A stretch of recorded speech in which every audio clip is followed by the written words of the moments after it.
Bom dia, boa tarde, boa noite, tudo bem, pessoal? Vamos a mais uma aula de neurofisiologia. Hoje a gente vai falar sobre órgão tendinoso de Golgi e fibras intrafusais. Tá? Então, vamos compartilhar aqui a nossa tela. Vamos aqui, ó, nosso primeiro slide. Tá? Opa, não é esse o primeiro slide. O primeiro slide está aqui, ó. Aqui é a nossa capinha, não é? Tem o nome da aula e o nome do vosso professor. Bom, pessoal, hoje a gente vai falar sobre duas estruturas que se localizam dentro do músculo, mas que são fundamentais para controle de postura e movimento. Tá? É imprescindível que a gente entenda como essas estruturas funcionam. Essas estruturas são fibras nervosas, não é? E acabam levando informações muito importantes para a medula espinhal e para todo, chegando até o encéfalo. Tá? Então, a gente tem que conhecer como funcionam essas fibras intrafusais e esse órgão tendinoso de Golgi. A capa aqui é um desenho do Camillo Golgi, que foi um italiano, né, que ganhou um prêmio Nobel, e descobriu, entre outras coisas, o órgão tendinoso de Golgi. Isso aqui é um desenho de um músculo, não é? E aqui a fibra nervosa chegando, perdão, do músculo não, de um tendão, não é? E aqui a fibra nervosa chegando nesse tendão para constituir o que a gente conhece hoje como o órgão tendinoso de Golgi, tá bom? Bom, assim, ó, coisas que a gente já sabe até aqui, que nós temos o quê? Que as fibras musculares, elas são inervadas por motoneurônios alfa. O motoneurônio alfa é o que a gente chama de via final comum. Todas as vias motoras convergem para o motoneurônio alfa. O motoneurônio alfa é aquele que sai da medula espinal, lá do corno ventral da medula espinal, e faz o quê? E vai até a musculatura liberar acetilcolina para ter a contração muscular. Não, lembrem-se que não é somente da medula espinal, não é? Por exemplo, o sétimo par craniano, o nervo facial, ele faz o quê? Ele também tem motoneurônio alfa que vai inervar a musculatura da face. O 12º par craniano hipoglosso também tem motoneurônio alfa que vai liberar acetilcolina lá na língua para contrair as fibras musculares da língua, tá? Mas a gente sempre usa como exemplo do pescoço para baixo, não é? Aqueles motoneurônios que eles saem, não é? Que eles saem da medula espinal lá do corno ventral. Outra coisa, quando os motoneurônios saem do sistema nervoso central, ou da medula espinal, ou do encéfalo, né? Eles fazem o quê? Se for o caso, nos pares cranianos do tronco, não é? Eles fazem o quê? Eles não sai um motoneurônio para inervar um músculo, tá? Eles saem o quê? Eles saem em impulso, não é? Eu tenho um conjunto de motoneurônios, tá? Que vai ter os seus axônios, não é? Vai ter suas projeções, seus axônios, que vão acabar constituindo um nervo que vai fazer o quê? Que vai chegar até aquela musculatura, tá? Bom, isso aqui é algo que a gente já sabe, mas assim, ó, antes de chegar nesse motoneurônio alfa, tem mais alguma coisa relacionada ao músculo? O músculo tem mais algum tipo de inervação? Como é que funciona? Ou é só o motoneurônio alfa que parte do sistema nervoso central e vai até as fibras musculares e causa contração?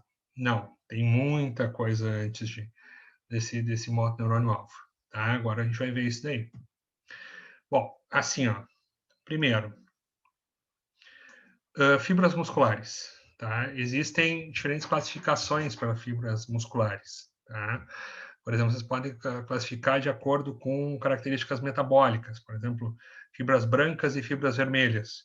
Fibras brancas com metabolismo mais anaeróbico, fibras vermelhas com metabolismo mais aeróbico, com mais oxihemoglobina, fibras vermelhas, fibras brancas com fibras mais relacionadas à força, fibras vermelhas mais relacionadas à resistência, tá? E em seres humanos a gente não é tão fácil assim definir o que são fibras brancas e fibras vermelhas, mas numa galinha é super fácil. O peito são fibras brancas, não é? Porque a galinha não voa, você não vê em rotas migratórias de galinhas, não é? A galinha dá uma voadinha de vez em quando para escapar de algum predador, alguma coisa assim. E as pernas são fibras vermelhas, não é que a galinha passa o dia inteiro caminhando. Mas isso é uma das classificações. Existem diferentes modos de se classificar uma musculatura. E uma delas é classificar em fibras intrafusais e extrafusais. Intrafusais são as que estão dentro de um fuso, que é o fuso muscular, e extrafusais são as que estão fora desse fuso. Tá? Na realidade, a maior parte do músculo é composto de fibras extrafusais. O músculo, propriamente dito, ele é basicamente fibras extrafusais. Mas lá dentro dele, bem no meio dele, nós temos um conjunto pequeno de fibras, 6, 8, 10, 12 fibras, tá? Que são o quê? Que vão compor o que a gente chama de fibras intrafusais, que fica dentro daquele fuso muscular. Tá? E essas fibras estão em paralelo com as fibras extrafusais. Aqui a gente tem um desenho mostrando esse fuso muscular, não é? Aqui está o fuso muscular, tá? E a gente tem o quê? Aqui em amarelinho a gente pode ver essas fibras musculares modificadas, não é? Que são as fibras intrafusais. Notem que essas fibras elas têm o quê? Elas têm uma inervação. Olha aqui, ó. Tem uma fibra nervosa que chega e dá voltas nela, né? Em terminações que a gente chama de terminações ânulo-espirais, não é? Que envolve essas fibras musculares aqui, e aí eu tenho a saída aqui, ó, dessa fibra nervosa que vai em direção à medula espinal ou em direção ao tronco cefálico, tá? Características dessas fibras intrafusais. Primeiro, pequeno número, como eu disse para vocês.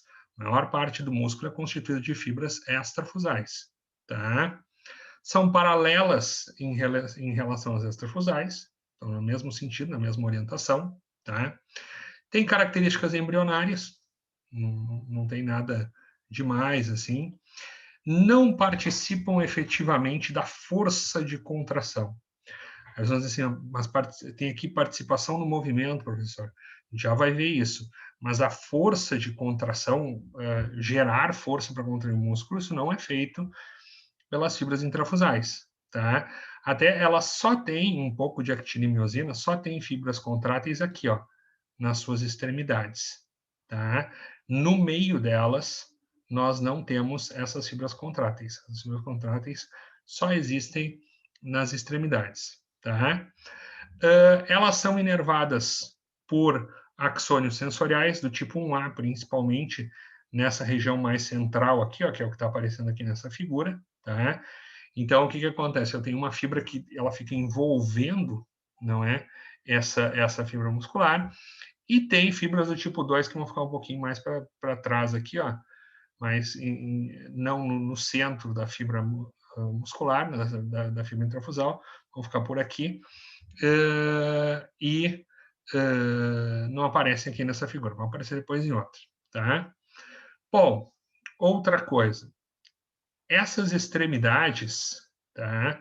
Essas extremidades, elas, como elas têm filamento contrátil, elas têm que ter uma inervação para se contraírem.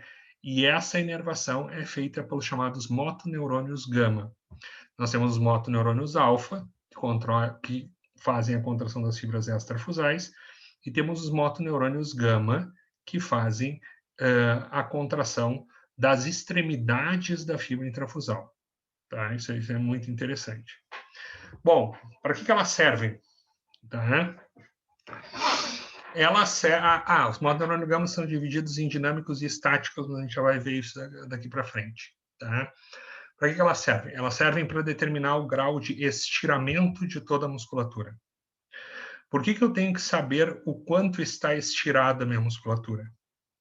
Tem várias razões. Primeiro é o seguinte, alguém pega, por exemplo, o meu bíceps e puxa o meu bíceps assim, estira o meu bíceps, tá?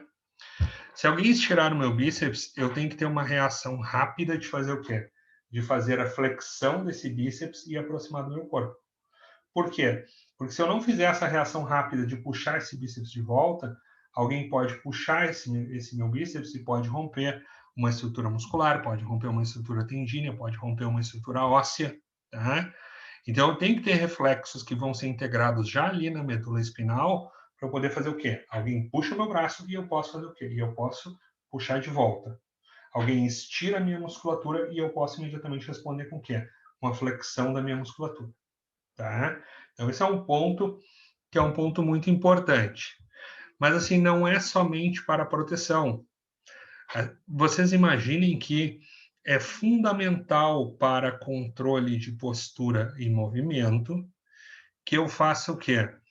Que eu saiba, que o meu encéfalo saiba, que a minha medula espinal saiba que o meu encéfalo e a minha medula espinal tenham informações sobre o quê? Qual é o grau de estiramento de cada músculo? Quanto cada músculo está estirado? Que essas informações cheguem até o sistema nervoso central e o sistema nervoso central possa processar essas informações e possa ajudar na coordenação de postura e movimento. Tá? Então, isso é muito importante, essa detecção do grau de estiramento muscular. E também essas fibras participam em começar o movimento e tornar o movimento mais efetivo. Elas não fazem força, mas elas ajudam no comando do movimento. A gente já vai ver como é que isso funciona. Tá bom? Vamos lá. Olha aqui, ó. Aqui a gente tem uma figura mostrando o que é? Mostrando a medula espinal, mostrando o H medular, onde ficam os corpos dos neurônios, e aqui os motoneurônios alfa fazendo o quê? Saindo e indo inervar as fibras extrafusais, liberando acetilcolina e causando contração das fibras extrafusais. E aqui o motoneurônio gama fazendo o quê? Ele indo e inervando a extremidade das fibras intrafusais, tá? Ele libera acetilcolina e contrai a extremidade.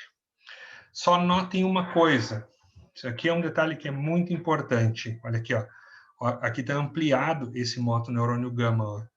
Aqui está o motoneurônio gama chegando nas fibras intrafusais na extremidade dela. Olha aqui, ó. A chegada do motoneurônio gama nessas extremidades. Eu tenho um meio da fibra e eu tenho as extremidades dessa fibra, certo? Então, quando eu faço assim, ó, quando eu contraio as extremidades, olha aqui, ó, eu contraio as extremidades. O que vai acontecer com o meio? Ó? Eu contraio as extremidades, o meio faz o quê? O meio estica, certo? Esse é um ponto que vai ser muito importante daqui para frente. Então, quando eu contraio a extremidade, o meio vai esticar, certo? Quando o meio estica, o que acontece? Quando o meio estica, é como se eu estivesse esticando todo o músculo. Então, olha aqui, ó. Quando eu ativo o motoneurônio gama, eu faço aqui, ó. Os meios, as extremidades se contraem e o meio faz o quê? E o meio estica. Quando o meio estica, é um indicativo do quê? É um indicativo de que eu estirei as fibras intrafusais. Só que as fibras intrafusais não sabem disso. Estirar as fibras intrafusais, o organismo interpreta como quê? Como se estivesse estirando também as extrafusais. Como é que funciona como é que funcionam as fibras intrafusais?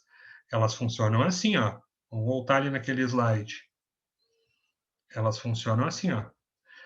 Quando eu estiro o músculo, quando eu faço isso aqui, ó, eu estirei o bíceps, tá? Eu estirei as extrafusais, o músculo inteiro foi estirado. Só que isso faz o quê? Isso não estira somente as extrafusais, estira também aquelas intrafusais que estão lá dentro. Quando estirar aquelas intrafusais que estão lá dentro, olha aqui, ó, eu estou estirando uma fibra muscular que está envolta por uma fibra nervosa. Essa fibra nervosa, quando eu estirar a muscular, essa fibra nervosa, ela estica também. E quando ela esticar, ela vai abrir o quê?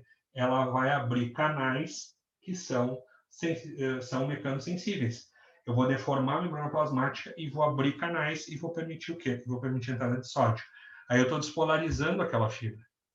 Aí eu estou despolarizando aquela fibra nervosa e a informação da despolarização dessa fibra nervosa vai prosseguir daqui para frente.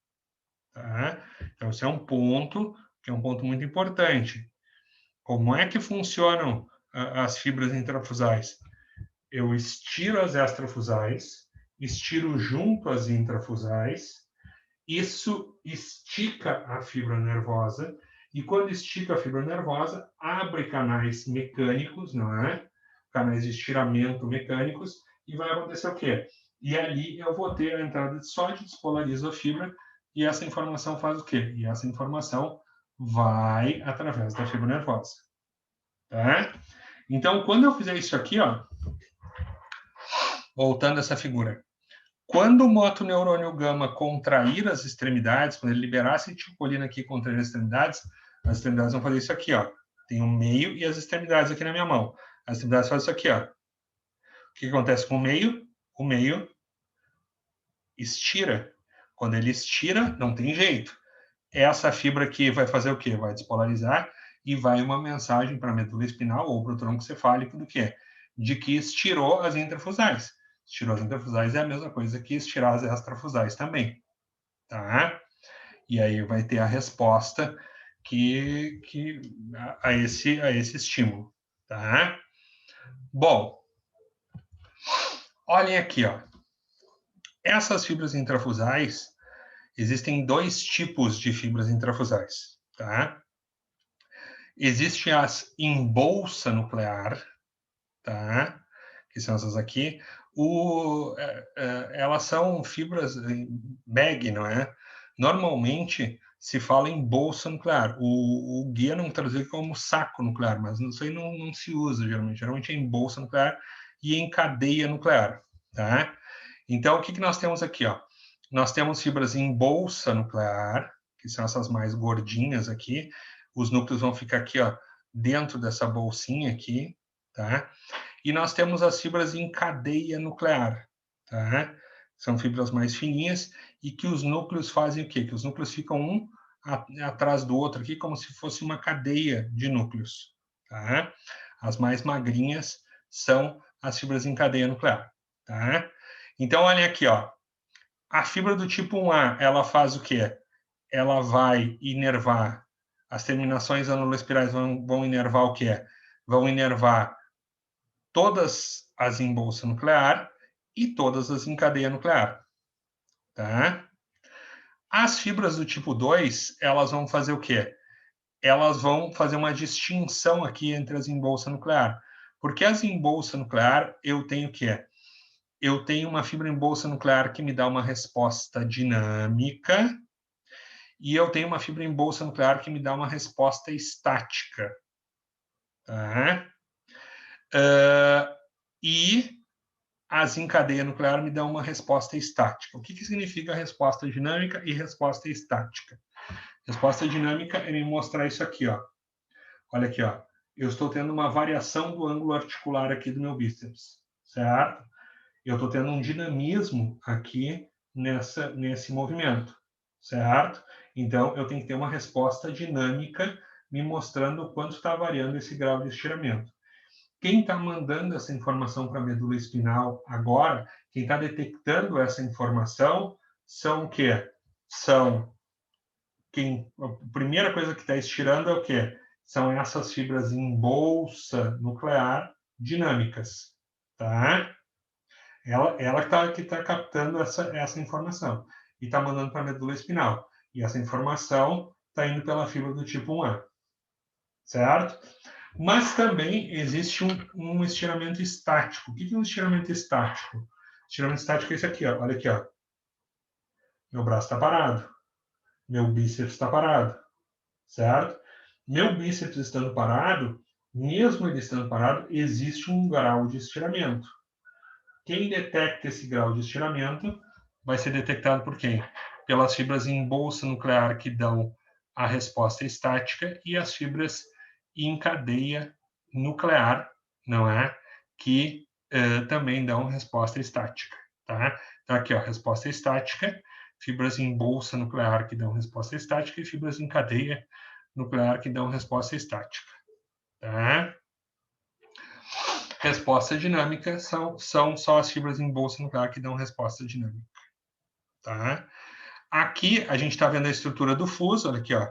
O fuso ele tem uma cápsula que envolve ele, tá? Olha aqui, ó.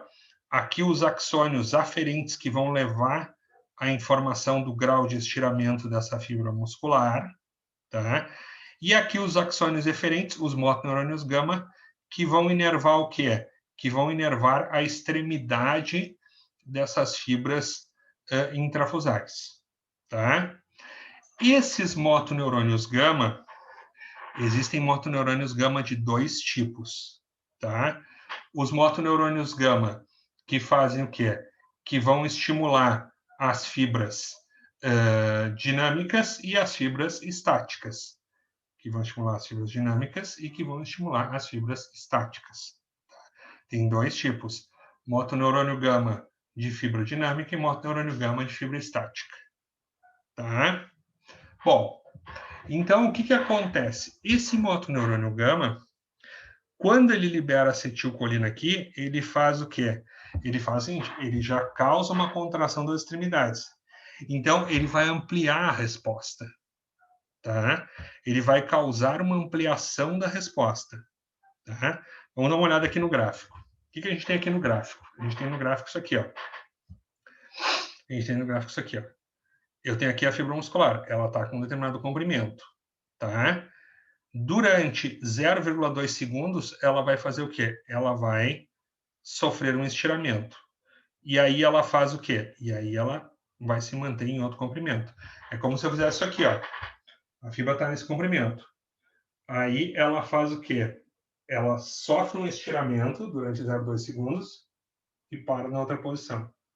Tá? Vem aqui, ó. Vem aqui, sigam no mouse aqui, ó. Vem aqui, ó, com um determinado grau de estiramento, estira 0,2 segundos e faz o quê? E depois para ali na frente. Tá? Olha só. Se a gente analisar só o estiramento, sem ter nenhum tipo de estimulação de motoneurônio gama, tá? Olha aqui, ó. Vem aqui, ó. As fibras não estão respondendo. Aí elas fazem o quê? Elas não estão respondendo. E aí elas, dali a pouco, quando eu estiro, elas dão uma resposta. Elas aumentam o número de impulsos. E aí, quando eu paro o estiramento, faz o quê? Eu volto para uma resposta um pouquinho acima da resposta basal, não é? Mas é uma resposta que está me mostrando um certo grau de estiramento. Então, esta amplitude aqui, ó, isso aqui é a resposta dinâmica, não é? E isso aqui foi a resposta estática que eu tive, tá? Agora, se eu fizer o seguinte, se eu estimular a fibra, o motoneurônio gama do tipo estático, olha aqui, ó, a estimulação é feita aqui, ó, durante esse período dessa linha cor-de-rosa aqui. Então, o que acontece? Olha aqui, ó, quando eu começo a estimular ele, vai acontecer o quê? Eu já vou contrair as extremidades e o meio já vai dar uma esticadinha. E aí vai acontecer o quê? Olha aqui, ó, ele já passa para outro patamar. E aí, quando eu tenho o estiramento, eu faço o quê? Ele responde um pouquinho mais acima e se mantém respondendo acima. Olha aqui, ó. Ele está respondendo basicamente, tá, a uma resposta estática. Tá? Mas ele está respondendo muito melhor com a estimulação do motoneurônio gama estático, ele está respondendo muito melhor que o sistema sem estimulação nenhuma. Tá? Isso aqui é um sistema puro. Esse é um sistema que eu estou estimulando o motoneurônio gama estático. Agora, se eu estimulo o motoneurônio gama dinâmico, olha aqui, ó, nessa faixa aqui, eu estimulo o motoneurônio gama dinâmico. Não acontece muita coisa na resposta estática aqui, ó. Mas na hora que eu vou ter a resposta dinâmica, olha como ele responde muito melhor. Tá? Esse motoneurônio gama dinâmico é esse aqui, ó, que está inervando a extremidade dessa fibra aqui, ó, dessa fibra em bolsa nuclear que dá a resposta dinâmica. Aí o que vai acontecer aqui, ó? Vai acontecer o seguinte: eu vou fazer isso aqui, ó. Eu vou, quando eu tenho a resposta dinâmica, eu vou ter uma resposta muito mais acentuada. E aí depois faz o quê? Depois, quando para o estiramento dinâmico, eu faço o quê? Eu volto a ter uma resposta menor. Tá? Então, assim, ó, dá para notar aqui que o que acontece? Se eu estimulo o motoneurônio gama, tanto o estático quanto o dinâmico, eu faço o quê? Eu amplifico as respostas. Tá? Isso é a primeira coisa que a gente tem que entender. Tá? Então, essa leve contraçãozinha aqui, esse liberar de acetilcolina e contrair essas extremidades faz o quê? Já amplifica a resposta e eu já consigo fazer o quê? Eu já consigo detectar melhor as variações de comprimento muscular. Tá? Vocês vão perguntar em que músculos tem essas estruturas? Em todos os músculos estriados esqueléticos. Tá? Bom, agora, olha o que acontece na fibra. Vamos ver o que acontece. Olha aqui, ó. Aqui eu tenho o músculo em repouso, tá? Aqui eu tenho uma representação das fibras extrafusais, tá? E aqui eu tenho uma representação do fuso muscular, tá? Que é a representação desse fuso muscular. Em repouso, eu vou ter o quê? Eu tenho uma taxa de disparos basal. Tem um disparo aqui, depois tem um outro potencial de ação aqui, depois tem um outro potencial de ação aqui. Eu tenho impulsos, tem uma certa frequência de impulsos, tá? Se eu fizer o seguinte, se eu estirar o músculo, se eu faço isso aqui, ó, se eu estiro as extrafusais, quando eu estiro as extrafusais, eu estiro as intrafusais também. O que vai acontecer? Aquela fibra numa espiral vai estirar também, vai entrar sódio e vai aumentar a taxa de disparos. Olha aqui, ó, está aumentando a taxa de disparos. Tá? E quando eu contraio o músculo, quando eu faço isso aqui, ó, quando eu contraio o bíceps, olha aqui, ó, eu estou contraindo as fibras extrafusais e essa intrafusal aqui, ela está relaxando. Ela não está estirada, não é? Como ela não está estirada, ela praticamente não tem disparos. A quantidade de impulsos é mínima. Tá?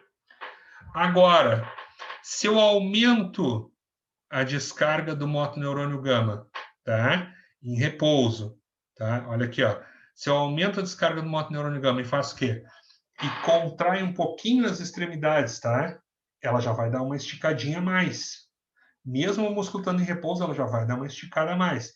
E isso faz o quê? Isso já faz que eu tenha um número maior de disparos quando comparado ao repouso normal. Tá? E se eu faço o seguinte, e se eu aumento a descarga do motoneurônio gama e o músculo ainda dá uma estirada a mais, eu faço o quê? Eu faço duas coisas. Eu faço isso aqui, ó.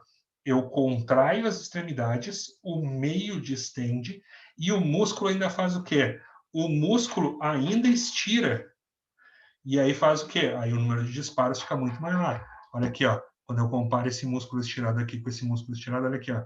Olha como a quantidade de impulsos acaba ficando muito maior. Porque eu estou fazendo o quê? Eu, além de ter estirado as fibras extrafusais, além de ter estirado a musculatura, eu estou fazendo o quê? Eu ainda estou contraindo as extremidades da intrafusal e estou fazendo o quê? Então, mais uma esticadinha.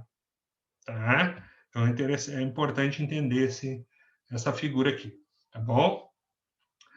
Bom, isso aqui é um marco da neurologia, não é? Que são os reflexos tendíneos, não é?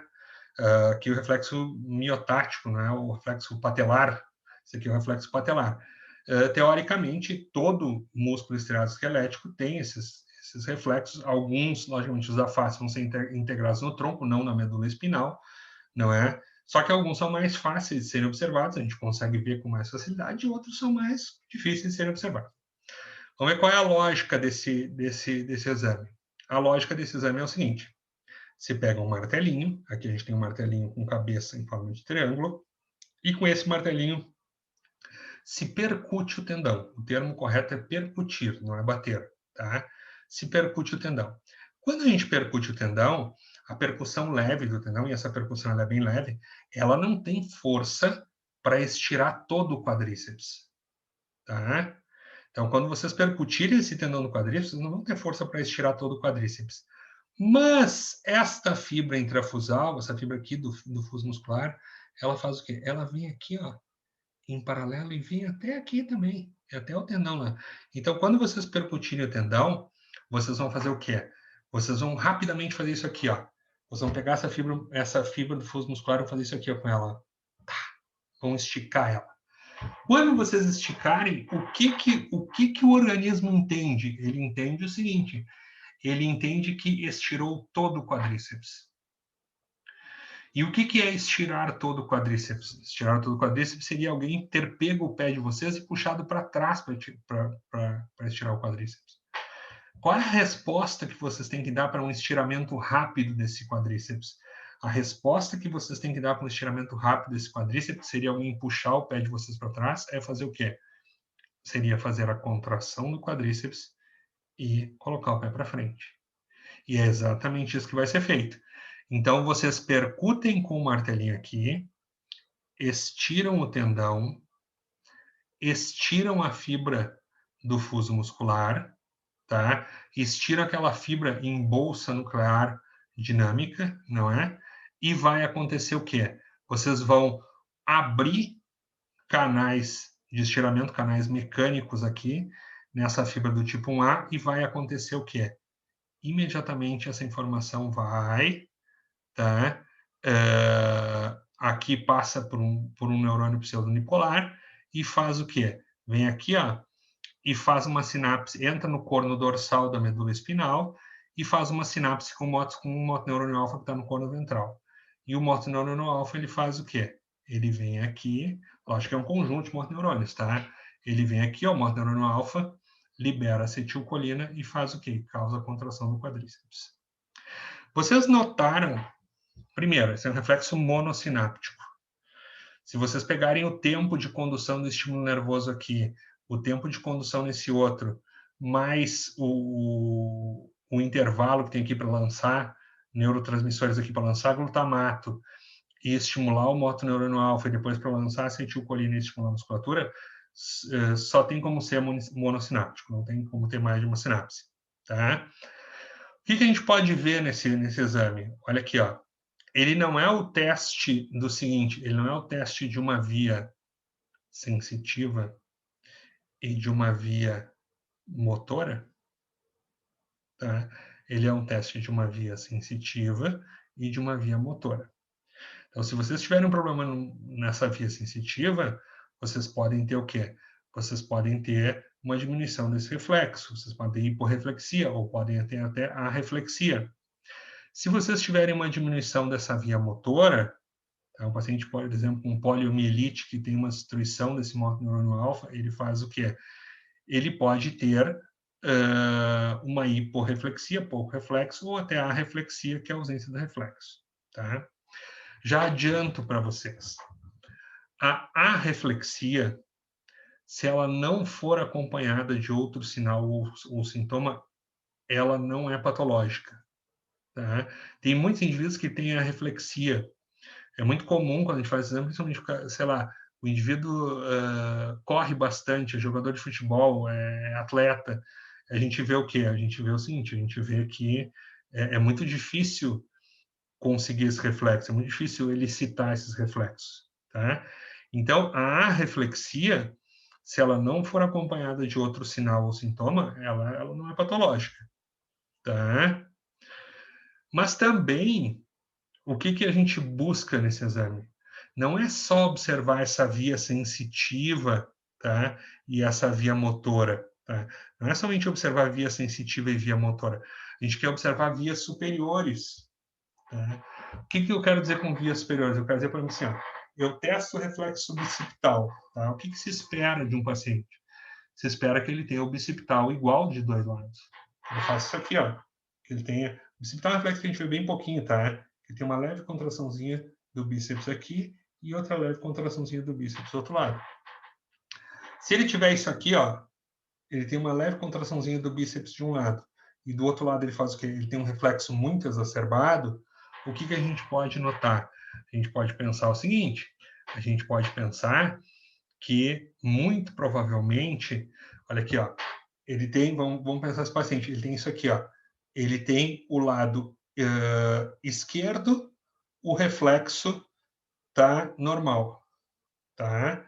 E o lado direito, ele tem hiperreflexia do lado direito. Muito provavelmente esse paciente ele tem o quê? Ele tem uma lesão cortical, tá? Na via córtico-espinal lateral do lado esquerdo, que acaba fazendo o quê? Que acaba não inibindo a medula espinal do lado direito, e aí do lado direito ele faz o quê? Do lado direito ele faz essa hiperreflexia. Então, esse não é um exame que mede somente o seguinte, ele não é um exame que mede somente uma via sensitiva e uma via motora. Ele também avalia o quê? Ele também avalia o que está acima. tá? Ele também faz uma avaliação do que está acima. Porque se eu apresentar hiperreflexia, isso é um indicativo do quê? Isso é um indicativo de que essa hiperreflexia é um indicativo do quê? De que eu tenho uma lesão cortical, não consigo frear a medula, não consigo inibir a medula, tá? Não consigo ativar os neurônios que secretam glicina e inibir a medula, e aí acontece o quê? Aquele neurônio alfa está solto e ele faz o quê? E ele faz uma hiperreflexia, tá? Esse é um ponto que é um ponto muito importante que a gente entenda da neuro, não é? E entenda desse reflexo, tá? Agora, isso é uma das coisas que eu acho que é mais legal da medula. A medula tem o que a gente chama de inervação recíproca. O que acontece? Olha aqui, ó, sigam comigo. E a medula usa isso para tudo, tá? A medula é muito legal, assim, ó. Por exemplo, quando eu faço uma contração do bíceps, imediatamente a medula faz o quê? Ela, junto com a contração do bíceps, ela faz o relaxamento do tríceps. Quando eu faço uma contração do tríceps, imediatamente ela faz o quê? Ela faz o relaxamento do bíceps. Tá? Olha aqui, ó. Vamos ver essa relação aqui, ó, entre o quadríceps e o isquiotibial. Olha aqui, ó. Estou percutindo o quê? Percutindo o tendão do quadríceps. Certo? Estou distendendo as fibras que estão no fuso muscular lá do quadríceps. Certo? Quando eu estou estendendo essas fibras que estão no fuso muscular lá do quadríceps, vai acontecer o quê? Entra uma mensagem no corno dorsal da medula espinal, tá? Faz o quê? Faz uma sinapse excitatória aqui, glutamatérgica, com o motoneurônio alfa que vai inervar o quadríceps, e esses motoneurônios alfa fazem o quê? Eles vão lá e causam a contração do quadríceps. Mas, ao mesmo tempo, essa informação que entra no corno dorsal da medula, ela faz o quê? Ela faz uma sinapse excitatória, que secreta glutamato também, com um interneurônio inibitório, que secreta glicina. Então, essa informação vem aqui, excita esse interneurônio inibitório, e esse interneurônio inibitório libera glicina. Quando ele libera glicina, ele faz o quê? Ele inibe o motoneurônio alfa, ele inibe o neurônio motor, que faz o quê? Que contrai o isquiotibial. Então, o que vai acontecer? Quando eu fizer essa inibição aqui, ó, eu não consigo contrair o isquiotibial. Então, eu faço o quê? Eu contraio o quadríceps e relaxo o isquiotibial para poder fazer o quê? Para poder fazer o chutinho para frente. Tá?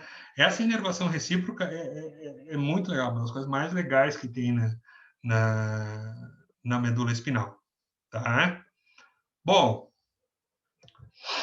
motoneurônio gama. Tá? O motoneurônio gama, ele facilita os movimentos. Como é que ele facilita os movimentos? Ele facilita os movimentos assim, ó. Como é que é essa facilitação do movimento? Eu coloquei essas duas figuras porque eu não achei uma figura que tivesse tudo junto, tá? Mas aí eu vou pulando de figura para vocês entenderem. Quando eu vou fazer um movimento, não é só fazer isso aqui, ó. Não é só ativar o motoneurônio alfa, liberar a acetilcolina e contrair a musculatura.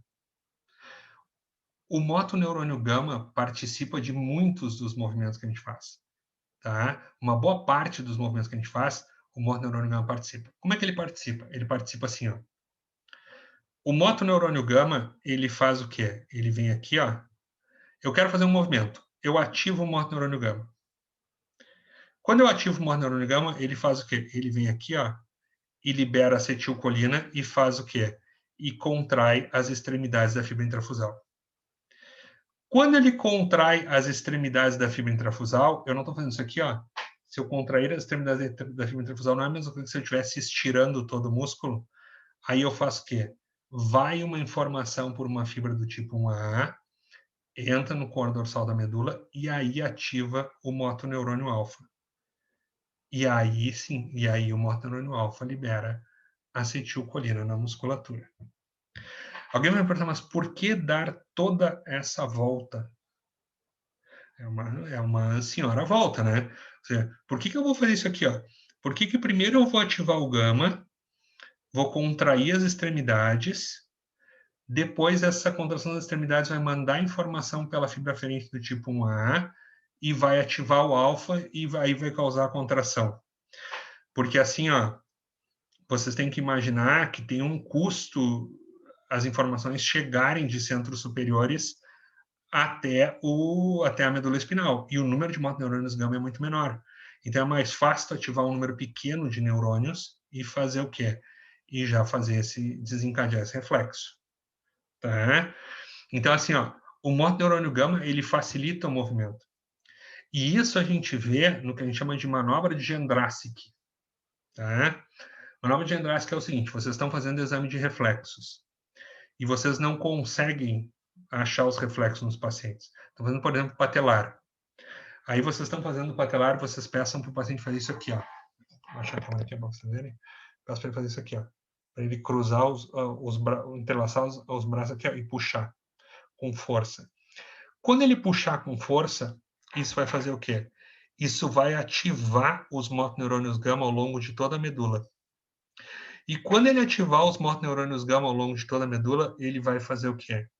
Se eu ativar os motoneurônios gama, eu não faço isso aqui, ó. Eu não contraio as extremidades das fibras intrafusais e faço o quê? E não facilita esse reflexo aqui. Não tem uma resposta melhor se eu tiver o quê? Se eu tiver as extremidades das intrafusais contraídas, se o motoneurônio estiver ativado, não é isso aqui, ó, que a gente tinha visto aqui, ó. Olha aqui, ó.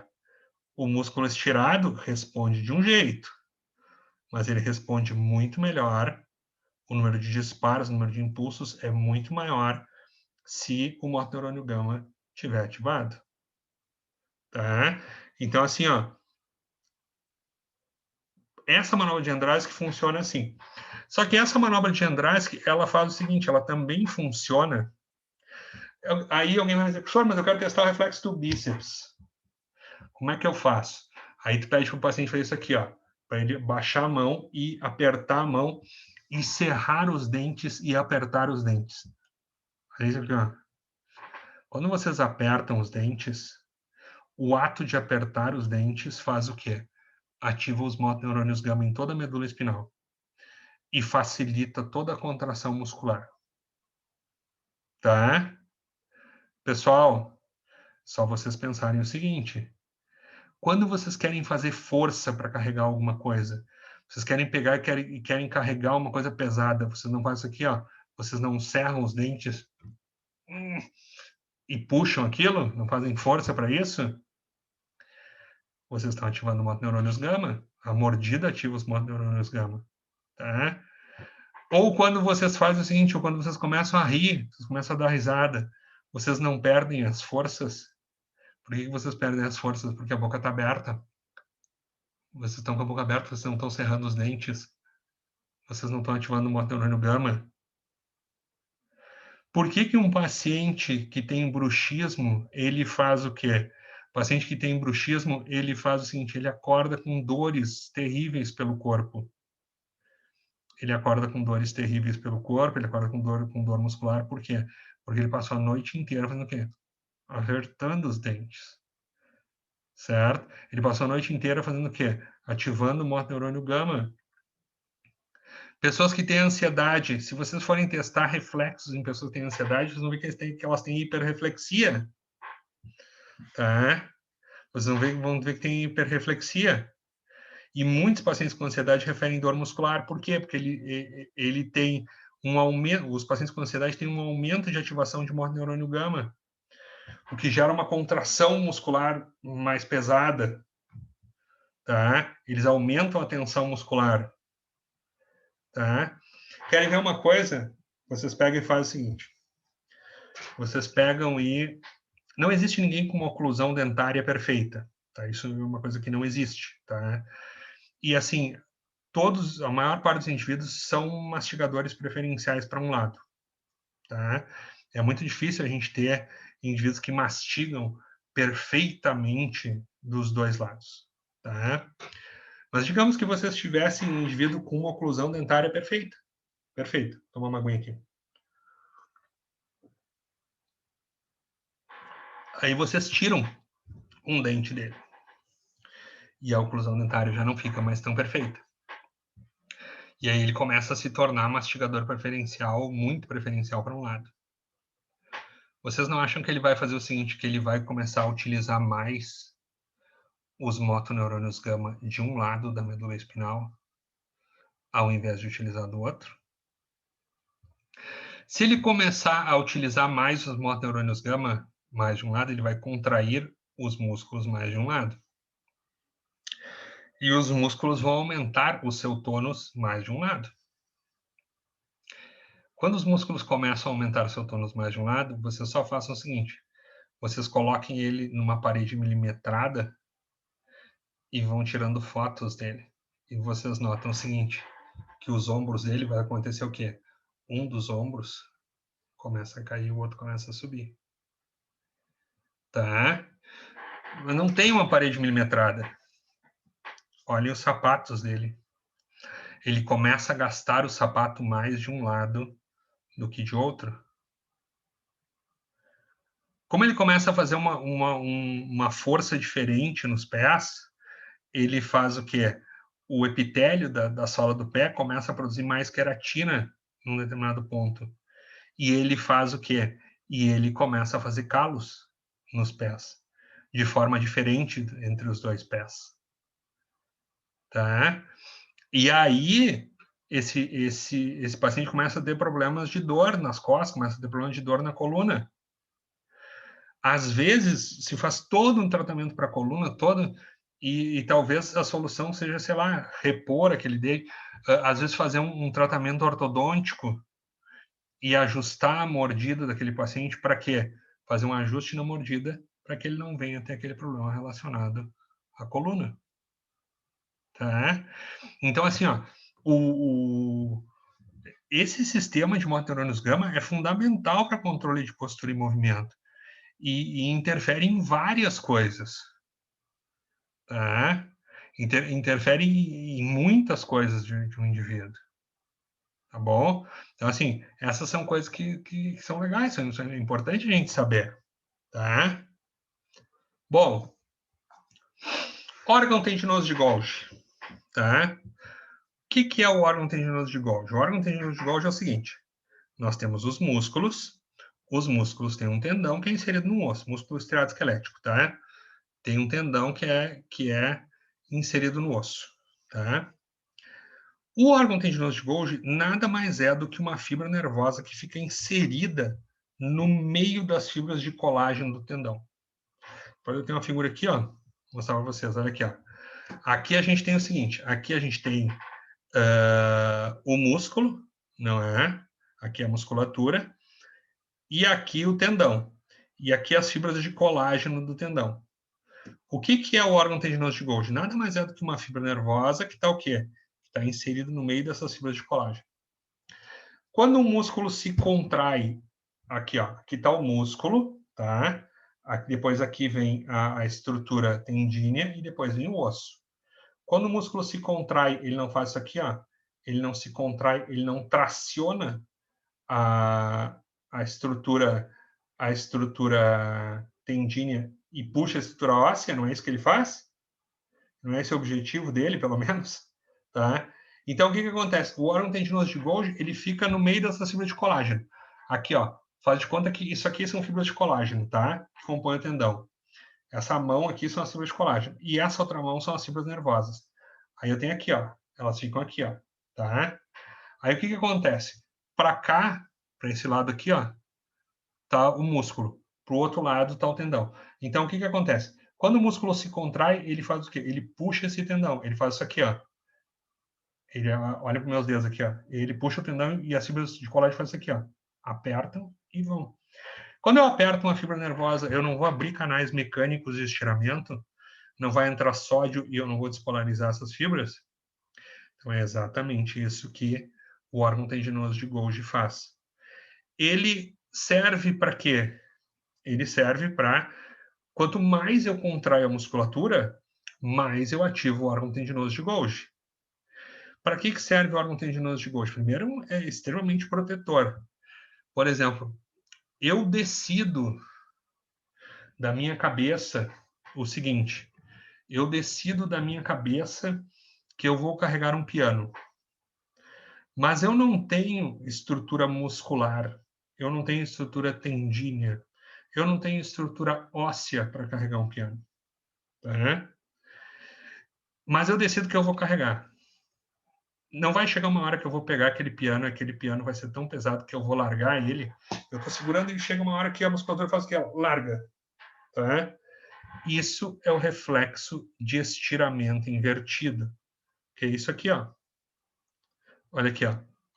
Se eu fizer muita força no músculo, eu não vou tracionar. Se eu aumentar muito a tensão nesse músculo, não vai tracionar muito esse tendão, não vai disparar muito os neurônios desse órgão tendinoso de Golgi. Quando esses neurônios dispararem demais, essa informação vai por uma fibra do tipo 1B, vai aqui, passa por um neurônio pseudonipolar, entra no cone dorsal da medula e faz o quê? E faz uma sinapse com interneurônio inibitório que secreta glicina. Excita um interneurônio inibitório. Quando eu excitar esse interneurônio inibitório, ele faz o quê? Ele libera a glicina e faz o quê? E inibe o motoneurônio alfa. Quando inibe o motoneurônio alfa faz o quê? Não libera mais acetilcolina na musculatura, diminui a liberação de acetilcolina. E quando diminui a liberação de acetilcolina na musculatura, o que vai acontecer? O músculo relaxa. O reflexo de estiramento invertido, ele serve para relaxar a musculatura. Então, vocês fazem força demais, vocês ativam demais o órgão tendinoso de Golgi, essa informação vai por uma fibra do tipo 1B, entra no corno dorsal da medula espinal, libera glutamato, faz uma sinapse com interneurônio inibitório, ativa esse interneurônio inibitório, que vai fazer o quê? Que vai inibir o motoneurônio alfa e ele libera menos acetilcolina na musculatura e a musculatura relaxa. Tá? Bom, agora, e como funciona isso tudo junto? Tá? Então, assim, ó, para entender como funciona tudo junto, eu vou dar alguns exemplos para vocês. Tá? O que eu coloquei aqui? Então, aqui eu tenho o fuso, tá? Aqui eu tenho os motoneurônios gama e aqui eu tenho o órgão tendinoso de Golgi. Tá?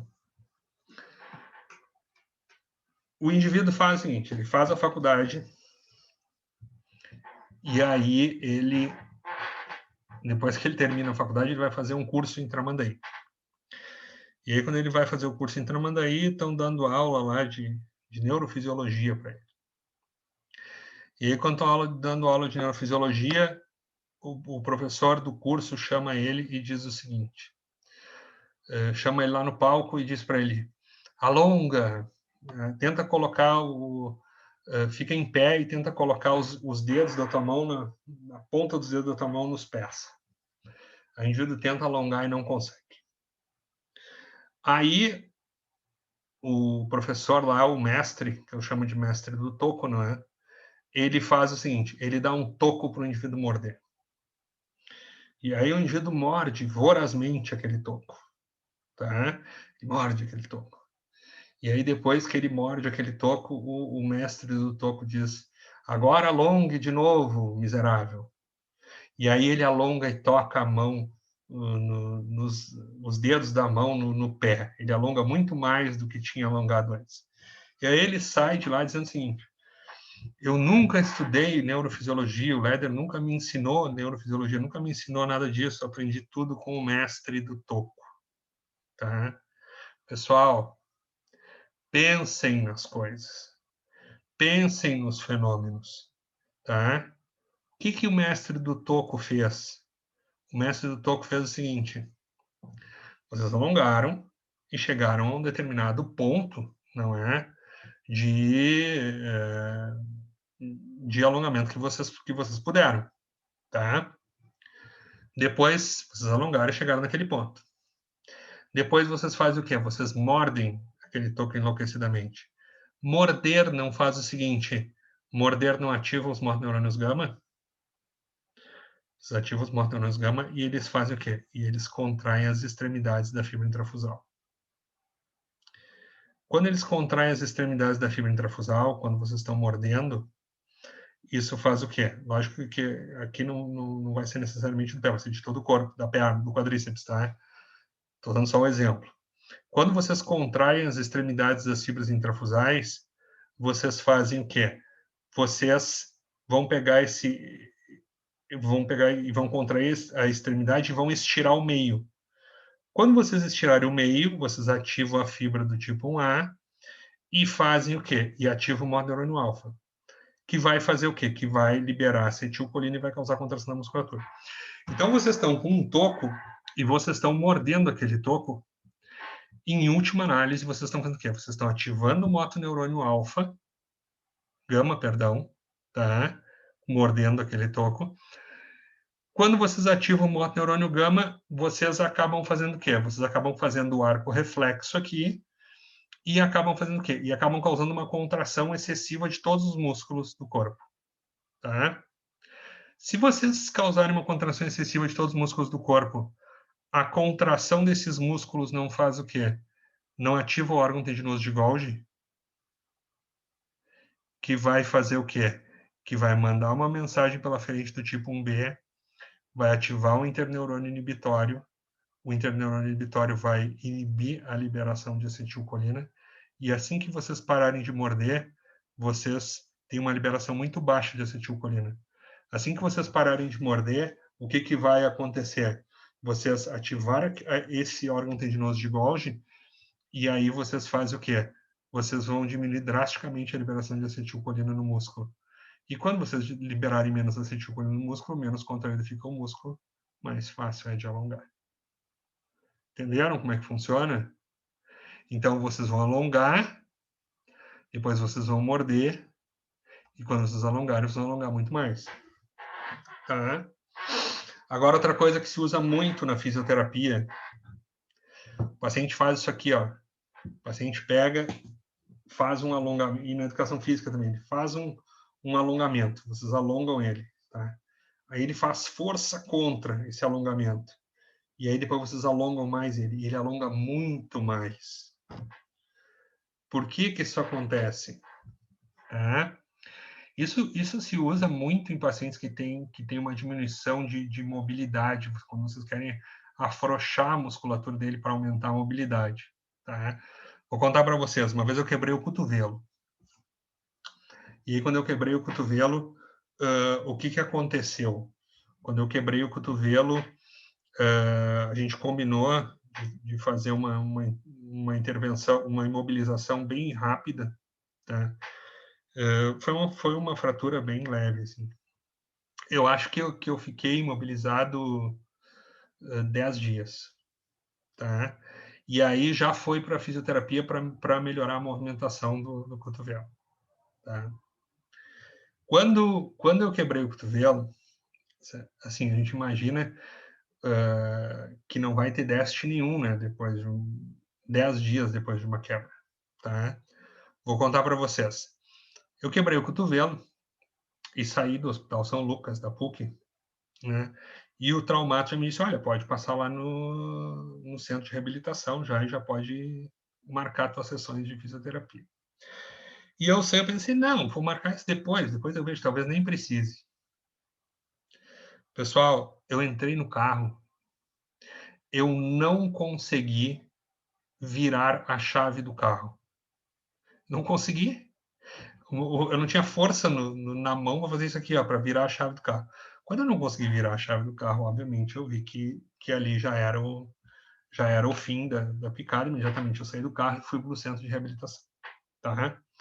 E aí eu fui ver a minha mobilidade com 10 dias imobilizado. Tá? Pessoal, eu não conseguia fazer isso aqui. Ó. Eu não conseguia tocar a minha mão no meu nariz. Tá?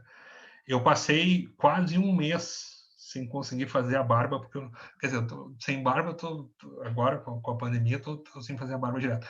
Mas eu não consegui, isso foi bem antes da pandemia, tá? Mas eu não consegui fazer o seguinte, eu não conseguia encostar o barbeador no rosto, tá? Aí eu me lembro que uma das coisas que faziam com o meu cotovelo era isso aqui, ó. Como eu perdi essa mobilidade, eles faziam o seguinte, vinha o máximo que dava, tá? E aí eu fazia força contra. E aí depois eu fazia força contra e minha musculatura relaxava e eles esticavam o máximo da quadra. Morria. Uma dor absurda. Tá? Não desejo isso para ninguém. Tá? Aliás, até desejo. Tá? Vou contar para vocês que quando eu estava no centro de reabilitação, tinha um menino, são pacientes muito comuns, tá? Isso acontece muito em acidente de moto, faz lesão de plexo braquial e perde toda a movimentação no braço. E é uma lesão de reconstrução difícil, às vezes o sucesso operatório de uma lesão dessa é o paciente conseguir fazer um pensamento, assim, tá? E tinha um menino que fazia fisioterapia todos os dias e não mexia nada e não sentia dor nenhuma, tá? Então, assim, eu agradecia muito de estar sentindo dor naquele momento, porque eu sabia que a minha recuperação ia ser plena, tá? Às vezes dor não é um mau sinal, tá? Mas qual é a base desse alongamento? Esse alongamento que o pessoal chama de 3S, tá? Vamos à base fisiológica desse alongamento, tá? Vamos lá. Tu alonga, tá? Depois tu contrai e depois tu alonga mais, tá? Então tu alonga e aí depois tu faz a contração. Quando tu faz a contração, tu não ativa o órgão tendinoso de Golgi. Quando ativa o órgão tendinoso de Golgi, não faz o quê? Não vai a informação pela fibra do tipo 1B, ativa o interneurônio inibitório que secreta a glicina e faz o quê? E inibe o motoneurônio alfa. Quando tu parar essa contração, tu vai estar o quê? Tu vai estar com essa via toda ativada. E vai fazer o quê? Quando for fazer o segundo alongamento, ele vai andar muito mais. Ele vai ser muito mais efetivo. Tá? Alguns pacientes neurológicos, eles têm o sinal do canivete. O sinal do canivete é assim, ó. Tu pega o braço do paciente e vai puxando, tá? E aí vai puxando, principalmente o paciente com AVC, ele pode fazer o sinal do canivete. Tu vai puxando assim, e daqui a pouco ele faz o quê? Daqui a pouco ele abre todo. Como se fosse um canivete mesmo, tá?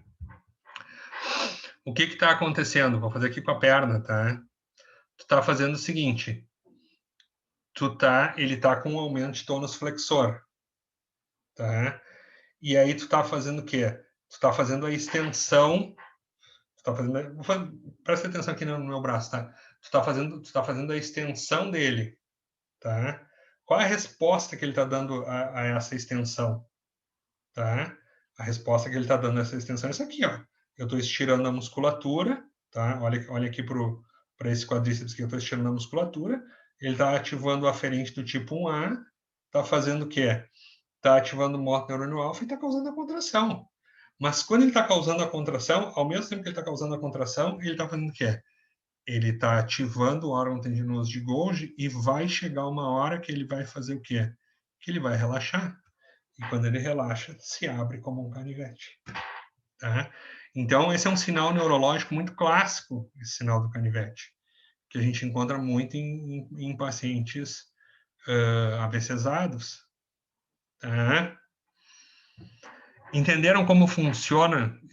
Isso é importante, vocês entenderem como funciona a fibra intrafusal e o órgão tendinoso de Golgi juntos, como eles colaboram juntos. Tá? Isso é muito interessante, tá bom? Clonos, tá? Clonos é assim, ó, é uma resposta que o organismo dá. A gente vai encontrar clonos em pacientes que fazem AVC, que têm esclerose lateral amiotrófica, esclerose múltipla, pacientes com lesão da medula espinal, onde abaixo eu tenho uma paralisia espástica, pacientes com epilepsia, pacientes que por algum motivo renal ou hepático, eles fazem o que? Eles podem ter um distúrbio eletrolítico, isso vai acabar alterando a função encefálica, tá? O Clonos é o seguinte, tu faz um estiramento rápido e o paciente faz o quê? Ele responde com uma contração, mas ele não consegue parar essa sequência de contração e estiramento. Então ele fica fazendo isso aqui, ó. Pode ver na mão, geralmente se vê no pé, né? Tu força uma dorsiflexão do pé aqui e ele faz uma flexão plantar assim, e aí o pé fica balançando, assim, fica alguns segundos balançando assim. Tá? Isso é um clássico da neurologia. A gente vai encontrar clonus nesses pacientes. Tá?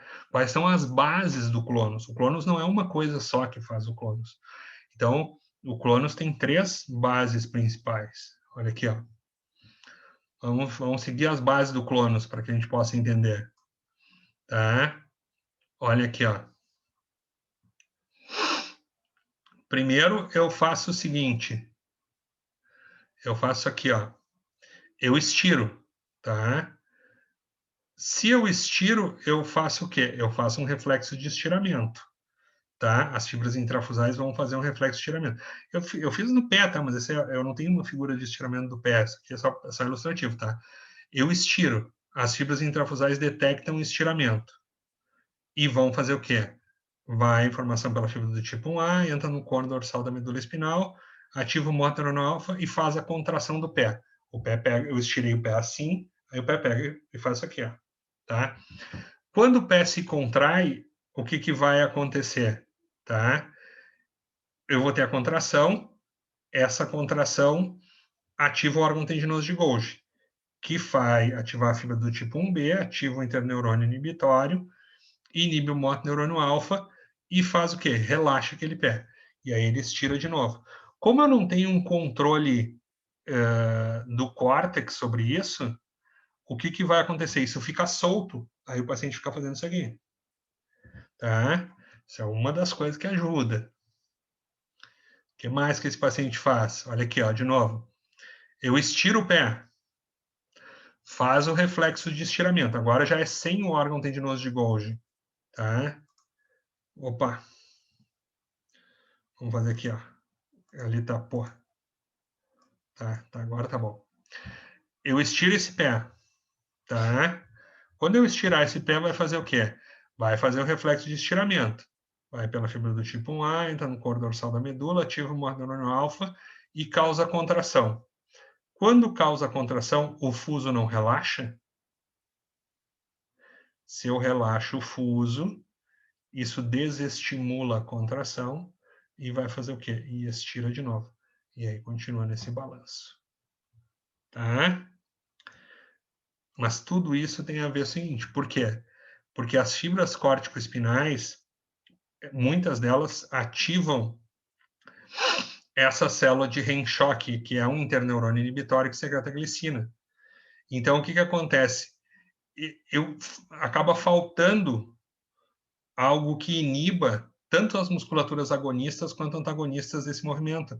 Então, eu perco a ativação desse interneurônio inibitório e vai fazer o quê? Eu perco a ativação desse interneurônio inibitório e aí vai acontecendo o quê? Vai acontecendo isso aqui, ó. Ele fica... Eu não consigo inibir esse movimento, ele vai durar um tempo, vai durar alguns segundos. Tá? Essas vias que vêm do córtex e ativam esse neurônio de Renshaw ajudam a fazer o quê? Ajudam a inibir um pouco o neurônio motor. Por isso que quando o paciente faz o seguinte, por isso que quando o paciente faz...